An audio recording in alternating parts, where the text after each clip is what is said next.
Déjà, il faut savoir que la fille mère, c'est celle qui va être la femme de demain. L'éducation est primordiale pour une fille mère et pour une fille enceinte.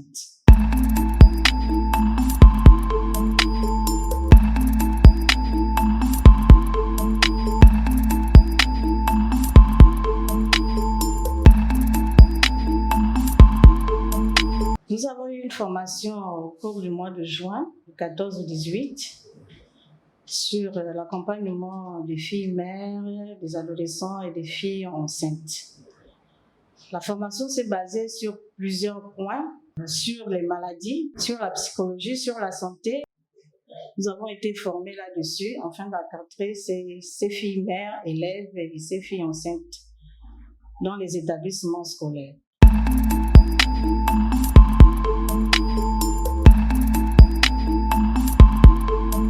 Déjà, il faut savoir que la fille mère, c'est celle qui va être la femme de demain. L'éducation est primordiale pour une fille mère et pour une fille enceinte. Et pour la jeune fille qui n'est ni enceinte ni mère. Nous avons des travailleurs sociaux dans les établissements. Ce que nous faisons, nous nous rapprochons des établissements qui nous ont été confiés. Nous voyons avec les censeurs de vie scolaire et les directeurs de vie scolaire qui nous confient les travailleurs sociaux qui, eux, travaillent dans leur établissement pour nous donner les données, aussi bien sur les filles enceintes que les filles mères. C'est-à-dire, nous devons avoir l'adresse complète de ces élèves, leur âge, leur classe, le quartier, le numéro de téléphone, aussi bien pour eux que pour les parents. Alors moi, je prends la tâche par rapport aux numéros qui m'ont été donnés et j'appelle. Il faut dire que le plus souvent, les numéros sont erronés.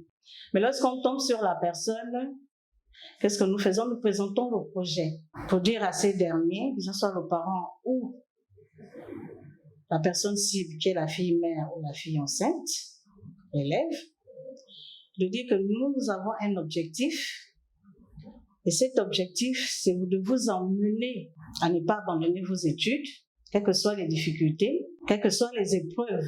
C'est ça notre but. L'accompagnement en lui-même n'est pas chose facile. Il faut beaucoup mettre de l'amour au devant des choses pour pouvoir présenter la situation à ces élèves qui tantôt se posent des questions sur la personne qui se trouve en face d'eux. Qu'est-ce qu'elle va m'apporter? Qu'est-ce que je reçois en retour? C'est toutes les questions pour lesquelles nous devons combattre en tant qu'accompagnateur.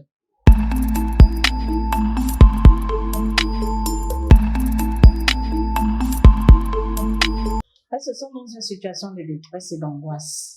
C'est des choses pas faciles. Soit elles se replient sur elles-mêmes, soit elles se confient au voisin, à la voisine, soit c'est une personne de l'établissement qu'elles ont pu cibler pour pouvoir dénoncer leur situation.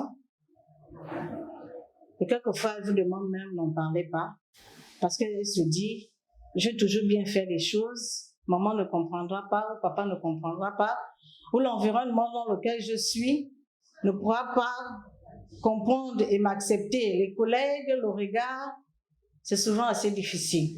Et beaucoup sont dans ce cas-là. Il y a beaucoup de rejet.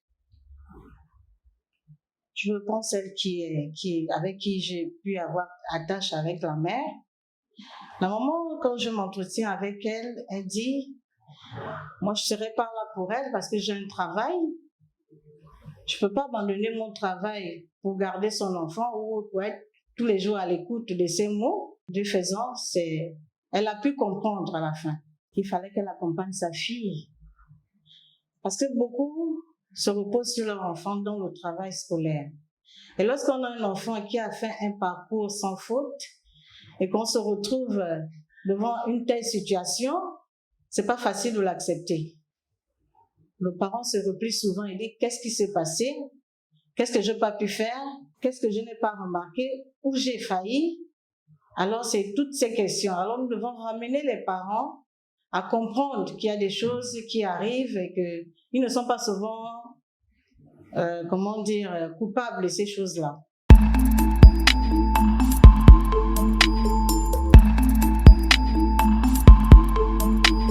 Le cycle menstruel, on enseigne beaucoup là-dessus. C'est vrai que c'est assez compliqué parce que beaucoup de jeunes filles n'arrivent pas. Elles vont toujours vous parler des cycles irréguliers, des cycles, ainsi de suite. Mais on insiste pour dire il faut rentrer dans le cycle menstruel pour ne pas aller dans ce qu'on appelle une contraception, prendre des contraceptifs oraux. Ce qui est souvent un peu, il faut dire déjà, elles ne sont pas dans leurs moyens, elles n'ont pas de quoi s'acheter, avoir de l'argent pour s'acheter ces contraceptifs oraux.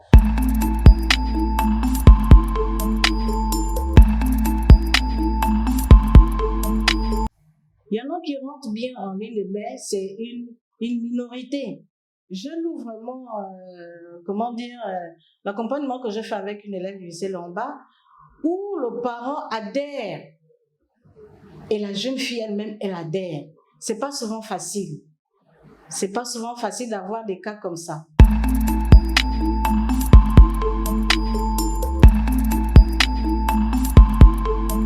C'est de l'amour qu'il faut mettre au devant des choses pour pouvoir faire ce travail. C'est un travail très délicat qui demande de l'attention, qui demande beaucoup de la personne qui fait ce travail d'accompagnateur. Donc, je demande plus à Gamon Égalité, à ce projet gouvernemental qui est un très beau projet pour aider nos enfants, parce que nous sommes parents aussi, nous avons des enfants qui sont scolarisés. Lorsque nous accompagnons une fille qui a déjà des enfants ou qui est enceinte, nous pensons d'abord à nos propres enfants et nous nous disons, si nous sommes en face de cette situation, qu'est-ce que nous allons faire?